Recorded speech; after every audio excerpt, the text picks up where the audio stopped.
Bel Mariano at Donnie Pangilinan, hindi pinatotohanan na money can't buy happiness, kung saan nga talaga ay mismo nga nilang sinagot ang isang katanungan na hindi nga raw mahalaga ang pera kapag nagmamahal.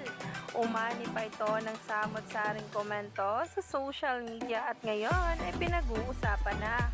At talaga nga naman ang mga reaksyon ay puro nga care at talaga nga naman ngayon ay umaani ng samot-saring komento.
Agad-agad nga itong nag-trending sa social media ang nasabing post na talaga nga namang hinangaan ng todo ang dalawa na kahit nga merong pera ito ay talagang pipiliin nga raw ang happiness over money.